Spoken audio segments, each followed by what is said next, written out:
Have you ever felt like you're stuck in a tiny, like you're just absolutely convinced that your little patch of water is the entire ocean? Yeah, I think most of us operate exactly like that on a daily basis, whether we realize it or not. Right. But what if someone told you that the very thoughts in your head, the forces of nature, and even the most ancient spiritual laws are all just different whirlpools in the exact same stream? It's a completely dizzying perspective. It really is.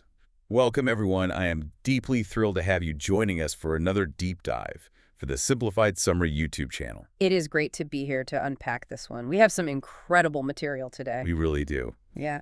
And if you love gaining profound knowledge without the information overload, please do us a huge favor right now. Hit that subscribe button and share this deep dive with a fellow curious mind. It truly helps us keep bringing you these incredible shortcuts to being well-informed. Absolutely. So today, we are immersing ourselves in a monumental piece of source material.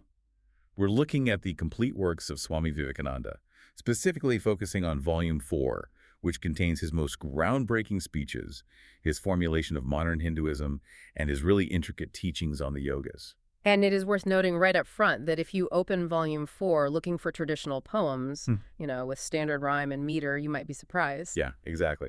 Because Vivekananda's true poetry is his philosophy.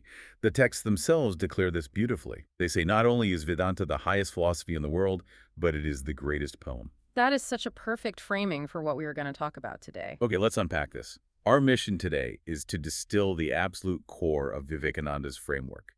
We're going to journey from his historic 1893 Chicago address through his radical views on human potential, the mechanics of involution and evolution, and the universal undeniable power of love. And the stakes of this framework are just foundational to understanding modern spiritual discourse. I mean, this isn't just a historical retrospective. Oh, not at all. What we have in these sources is a highly practical ontological toolkit for examining human existence. It is about tearing the veil off of nature and discovering the infinite power already lodged inside you, inside the human condition. Right. He was bringing a philosophy to the global stage that systematically challenged the dualistic foundations of how we view ourselves. Totally. Shifting the focus entirely from external salvation to internal realization. He was essentially translating ancient metaphysics into the modern lexicon. So let's set the historical scene for where this translation really captured the global consciousness. The year's 1893, it's September. We are in Chicago at the world's Parliament of Religions. The atmosphere of that specific era is so crucial to keep in mind. It really is. Picture this sea of Western minds. They are tumultuous, energetic, and heavily driven by the explosive progress of the industrial age. Very focused on a highly externalized view of scientific mastery and material progress. Exactly. And into this hyper-industrial environment steps this calm monk representing an introspective Eastern spiritual development that dates back thousands of years. Oh. The juxtaposition of Victorian industrialism and Vedantic non-dualism must have been absolutely striking to witness. It was a defining cultural collision. I mean, if we connect this to the bigger picture, Vivekananda didn't just represent Hinduism that day. Right. In the eyes of the modern globalized world, he practically created it. He systematically codified it for them. Because before this moment, what the West understood of Indian spirituality was, well, it was largely a fragmented collection of texts filtered through colonial anthropologists. Yes, exactly. Very disjointed and often totally misunderstood. Vivekananda served as the ultimate confluence of two massive rivers of thought, the ancient introspective Eastern tradition and the dynamic empirical modern Western mind. He didn't just speak for a specific denomination either. No, he gathered up the philosophical consciousness of an entire civilization and gave it a unified, logically rigorous voice that could withstand the scrutiny of a post-Enlightenment audience. And when you read the transcripts from that September 15th address, what strikes me isn't just the profound message, but the architectural way he constructs his argument. It's brilliant. It is. He starts with a folk tale to disarm this highly academic theological audience. It's the story of the frog in the well. Such a classic. Right. He asks the audience to imagine a sea frog that accidentally falls into a well. And the frog, who's lived his entire life in that well, asks the sea frog where he is from. The sea frog naturally says the sea. And the well frog asks, "Is it as big as my well?" And he takes a little leap. And the sea frog just laughs and explains you can't compare the infinite sea to a tiny well. So the well frog takes a bigger leap. He says, is it this big? The sea frog again says it's nonsense to compare the two. Finally, the well frog just gets furious. He declares that nothing can possibly be bigger than his well, calls the sea frog a liar, and demands he be kicked out. It is such a vivid image. Yeah, but it cuts directly to the core of epistemological limitation. It perfectly diagnoses the psychological root of sectarianism and dogmatism. Because that well frog isn't necessarily malicious, right? No, he just doesn't know any better. Exactly. He is simply operating within the strict confines of his environment and his absolute refusal to imagine any reality beyond his own empirical experience. What Vivekananda was highlighting here is this universal human tendency to sit in our own constructed wells. Whether that well is a specific religious denomination, a rigid political ideology, or just a cultural worldview. Right, and then we declare that our localized well is the absolute universe. And what makes his message so structurally sound for 1893 and honestly entirely relevant for you today is his rejection of mere tolerance. This is a huge distinction. Let's dig into that. In philosophical terms, tolerance is inherently hierarchical. It implies a sort of patronizing endurance. You put up with a worldview you secretly believe to be inferior. Right, like I will tolerate you, but I still think you're wrong. Exactly. Vivekananda replaced tolerance with universal acceptance. That distinction is so vital. He actually quotes an ancient hymn to his audience that illustrates this perfectly. He says, as the different streams, having their sources in different places, all mingle their water in the sea, all lead to thee. It's not about merely tolerating the stream next to you. It's recognizing that every single stream is structurally valid and is heading toward the exact same ocean. Which is a beautiful sentiment, but it fundamentally redefines the very concepts of the universe and the soul. For example, his approach to the Vedas. This is where he really strips away the textual dogmatism we usually see in Orthodox theology. Yeah, because when Hindus talk about the Vedas, they aren't talking about a physical book with a beginning and an end, which is wild if you come from an Abrahamic tradition. Right. Framing them purely as accumulated spiritual laws immediately secularized the concept of realization. So why does that matter? Establishing the Vedas as principles rather than a physical book is central to Vedanta. These laws were discovered by different persons at different times, known as rishis or seers. And it's really worth noting his emphasis to that 1893 audience that some of the most profound of these rishis were women. Yes, which directly challenged the patriarchal assumptions of his Western contemporaries right there on the stage. So how do these laws work if they aren't in a book? The analogy he uses grounds this in physics. Think about the law of gravity. It existed long before Isaac Newton quantified it. Obviously. Right. And if all of humanity suddenly experienced collective amnesia regarding gravity, the law would continue to function unhindered.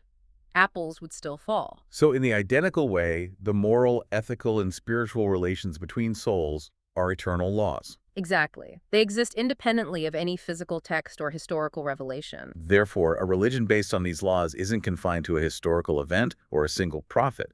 It rests on the eternal operating principles of the universe. That framework treats spiritual inquiry with the exact same rigor as the scientific method. And building on that rigor, he introduces this fascinating geometric analogy to explain the relationship between the creator and creation. The parallel lines. Yes. He asks us to imagine two parallel lines running infinitely. One line is the creator and the other line is creation. And they just run side by side forever. Which completely subverts the traditional linear timeline of Genesis where God exists in a void and then suddenly decides to create the universe at a specific moment in time. So what's the logic behind the parallel lines? The logic he applies here is rigorously philosophical, and it targets the ontological problems of a beginning. He argues that if God was once merely potential, meaning capable of creating, but not yet creating, and then became kinetic by taking action to create the universe. That means God underwent a fundamental change. Precisely. God transitioned from state A to state B. In metaphysical terms, that makes God mutable or subject to alteration. And the foundational rule of this philosophy is that anything that changes is a compound.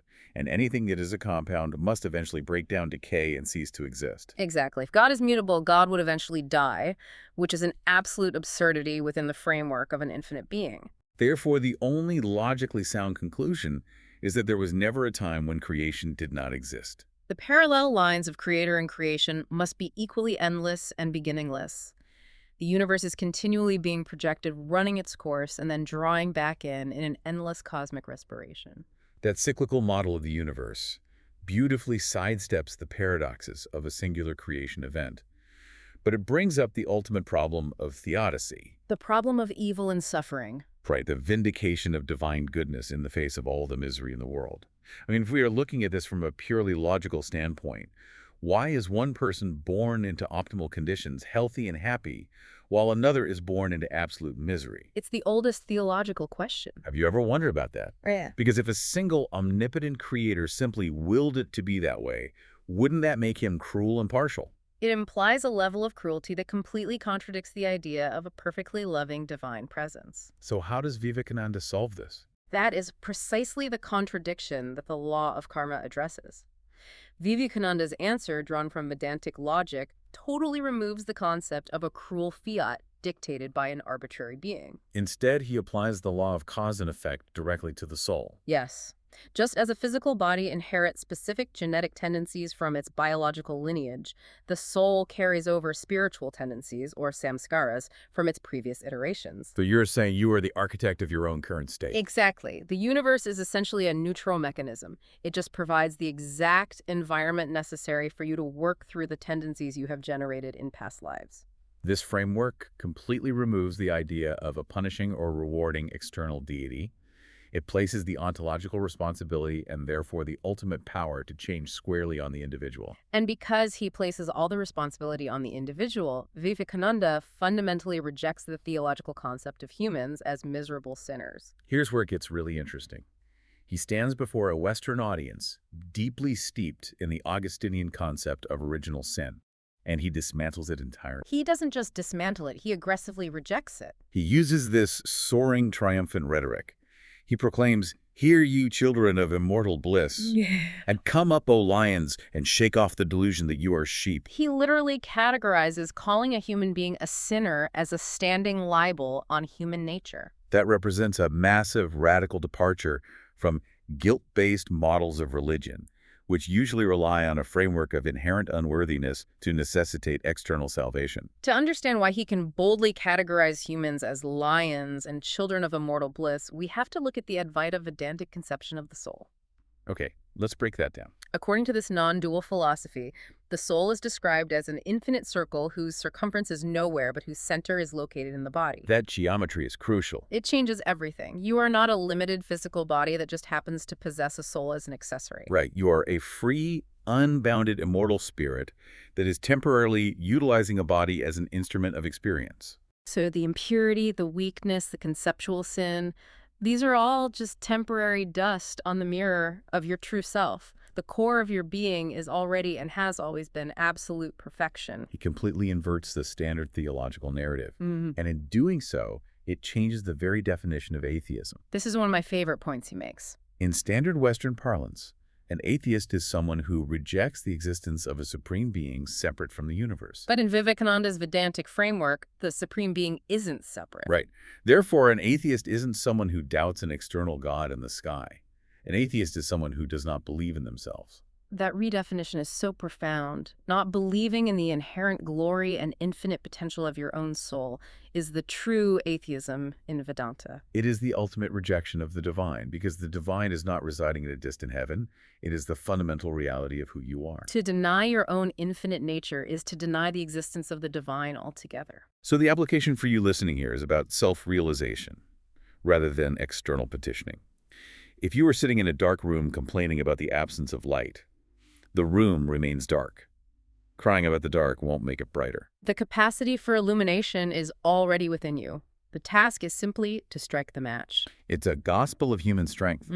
But this naturally leads to a structural question. If we are these infinite perfect lions, how do we find ourselves operating within these highly restricted physical bodies, dealing with the friction of daily human existence? Right. How did we get stuck in the well to begin with? Exactly. That brings us to Vivekananda's analysis of the mechanics of the cosmos.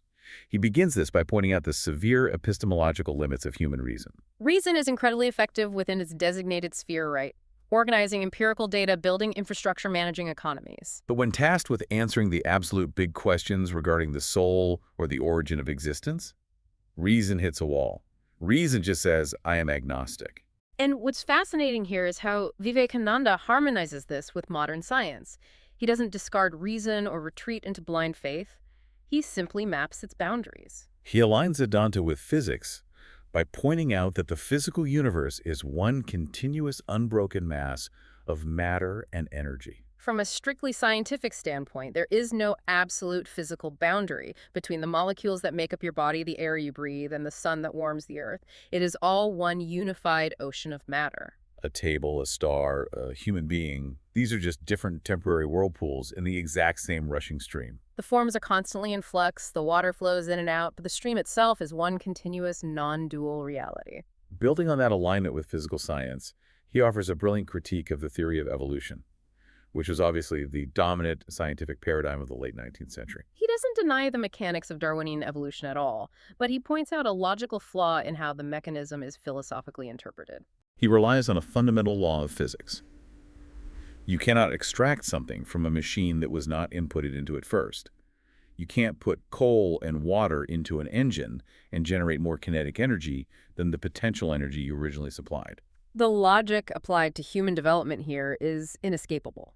If the perfect, highly intelligent, self-aware human consciousness evolved from a single-celled protoplasm, then that supreme intelligence must have been involved, meaning hidden or latent, inside that protoplasm from the very beginning. You cannot miraculously evolve intelligence out of purely dead matter if intelligence wasn't already sleeping within the molecular structure. Involution must precede evolution. The seed contains the entire potential blueprint of the tree, and the tree ultimately returns to the state of the seed.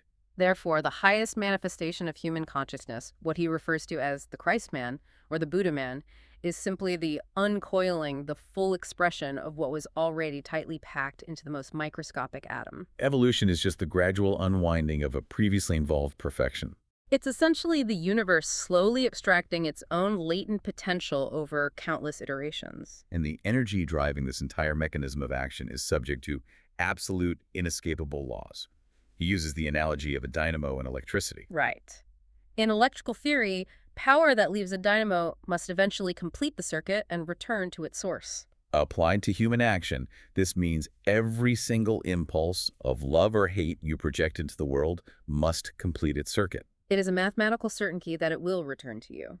If you project hate, it will complete the circle and return with equal force. If you project love, it returns as love. It entirely removes the concept of a cosmic judge weighing your deeds. It's simply the physics of spiritual energy seeking equilibrium. Because the universe is governed by these exact laws, there are systematic, methodical ways to navigate it, to consciously accelerate that uncoiling process rather than just drifting helplessly on the currents of cause and effect. This is where Vivekananda introduces the comprehensive system of the 4 yogas. And it's important to clarify that in this philosophical context, yoga derives from the Sanskrit root yuj, meaning to yoke or to unite. It is the methodical path to unite the limited empirical self with the infinite reality. He outlines 4 primary avenues corresponding to the primary temperaments of human beings. Let's outline those paths to the goal. You have Jnana Yoga, the path of philosophical knowledge and intellectual discrimination. You have Raja Yoga, the empirical science of mental control and psychology. You have Karma Yoga, the path of selfless action or work. And Bhakti Yoga, the path of devotion and emotional channeling or love. He makes a really poignant observation that human beings tend to be highly compartmentalized or one-sided. Right, you have the strict intellectual who dismisses emotion as weakness. Or the deeply emotional devotee who views logic as an obstacle. Yeah. Or the pragmatic worker who considers meditation to be entirely unproductive. But Vivekananda asserts that the true ideal is the perfect integration of all 4 faculties. To be a fully actualized human being, one should cultivate the razor-sharp analytical intellect of a philosopher like Shankara, while simultaneously embodying the infinite, boundless compassion of the Buddha. That synthesis is crucial because it utilizes every aspect of the human apparatus toward the single goal of realization. Let's examine Jnana Yoga first. This is the path of the philosopher utilizing extreme intellectual discrimination to strip away the illusion of the finite world, constantly inquiring, neti, not this, until only the absolute reality remains. Then we have Raja Yoga, which Vivekananda presents almost like an internal laboratory science. It involves rigorous observation and control of the mental waves, proving the truths of religion through direct internal psychological experimentation rather than external belief. Which brings us to Karma Yoga, the path of work. This one is incredibly relevant for anyone navigating the high-stress environments of the modern world. The central dilemma is how to operate within a complex, demanding society without being consumed by its friction. Vivekananda uses a classic, enduring Indian metaphor for this. He says we must live in the world like a lotus leaf. The lotus leaf grows in the mud. It rests on the surface of the water, but if you drop water on it, the droplets roll right off without leaving a trace. It is never moistened or stained by its environment. In Karma Yoga, the methodology is to give your heart to your highest ideal and give your hands to your work. You act incessantly, but you remain entirely unattached to the fruits of your labor. You don't work for social validation, for financial dominance, or to avoid negative consequences. You work simply because it is the nature of the realized individual to give, remaining structurally untouched by the anxieties that usually accompany ambition. It completely redefines the motive for action. The anxiety we feel in our daily lives isn't generated by the work itself.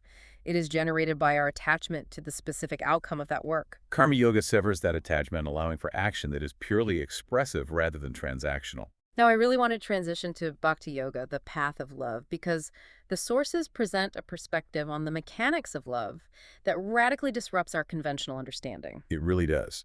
We typically categorize love as a positive, localized emotion we direct toward our family or partners. But Vivekananda argues from an ontological standpoint that all action in the entire universe is driven by love. Everything, without exception.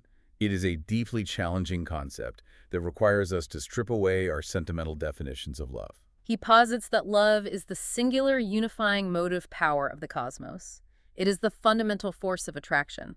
Why do atoms bond to form molecules? Why does gravitational force pull planetary bodies toward a star? That physical attraction is simply the lowest, most dense manifestation of universal love. Moving up into human psychology, he provides an extreme example that tests the limits of this theory. It's a fascinating thought experiment.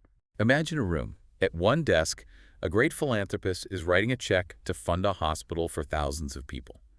At another desk, in the exact same room, a criminal is meticulously forging a check to steal someone's life savings. Vivekananda points out that the physical light they write by is the exact same light. The light possesses no moral quality. It simply illuminates. Similarly, the underlying motive force driving both the philanthropist and the criminal is love. Now, this raises an important question. Applying that same divine motive to a crime like forgery risks sounding morally relativistic. How does Vivekananda square that universal energy with worldly ethics? That is the crucial distinction. He is not saying the action is morally equivalent. He is saying the energy source is the same. Right. The thief stealing or even a murderer acting in rage is fundamentally driven by the force of attraction love. Perhaps it is a localized love for their own survival, or love for their family whom they are trying to protect, or a highly distorted love for power and sensory pleasure. The motive power, that intense gravitational pull, is the exact same divine energy that drives the philanthropist. The critical difference lies in the conditioning of that energy. The criminal's love is severely misdirected, hyper-focused, and narrowed down to a tiny selfish point of the ego. While the philanthropist's love has broken past the boundary of the individual ego and expanded toward the collective. But the raw energy itself, before it is filtered through the human mind, is neutral, universal, and divine. That reframes human behavior entirely. The energy of a crime and the energy of a charity are utilizing the same universal battery, just aimed through different lenses. Which brings up the practical application. If all our passions and emotions are manifestations of this singular river of universal love, how do we properly channel them? We often experience profound suffering because we take this infinite river of love and attempt to compress it into what Vivekananda refers to as little dolls. Little dolls of human beings or material possessions. We pour infinite expectations into finite vessels. Our relationships, our careers, our societal status. And because those finite vessels are governed by the law of change, they inevitably break or shift, resulting in immense psychological pain. The practice of Bhakti Yoga is the systematic redirection of that mighty river. It recognizes that trying to suppress human passion is futile. Instead, it teaches us to redirect that intense emotional energy away from the fragile little dolls and aim it directly at the infinite ocean. It's about taking the powerful emotional capacities you already possess and elevating their target to an absolute reality that will never decay, never betray, and never die, It transforms worldly attachment into universal devotion. which flows seamlessly into the culmination of this philosophy, practical Vedanta, and the realization of the absolute self. How do we conceptualize this infinite ocean we are trying to aim our focus toward? The texts reference a brilliant Persian poem that perfectly illustrates the dissolution of the ego. A lover goes to the door of his beloved and knocks. A voice from inside asks, "Who art thou?" The lover answers, "I am so-and-so." The door remains firmly shut. He goes away, contemplates the nature of his separation, returns, and knocks again. The voice asks, "Who art thou?" This time the lover answers, "I am thee, my love," and the door immediately opens. That poem is a beautiful literary expression of the core maxim of Advaita Vedanta Tattvam Asi, which translates to "Thou art that." Thou art that. The impersonal God is not a monarch residing in a localized heaven separated from humanity by an unbridgeable metaphysical gulf. The impersonal God is the ultimate non-dual reality within the subject. As long as the lover in the poem maintained his separate individualized identity, his egoic I, the barrier remained. When we rigorously strip away our petty personal egos, our socially constructed names, our anxieties, our localized labels of gender, nationality, and profession, we find that at the absolute core of our being, we are the universe itself. We are the very existence, knowledge, and bliss, Satchidananda, that we have been frantically searching for in the external world. When the illusion of separation collapses, the door opens. Thou art that. It shifts the entire paradigm from seeking to recognizing. And internalizing that, truly recognizing that you are fundamentally one with the infinite, leads to what Vivekananda famously called the gospel of strength. He notes that if you study the ancient Upanishads, there is one specific Sanskrit word that echoes through the texts.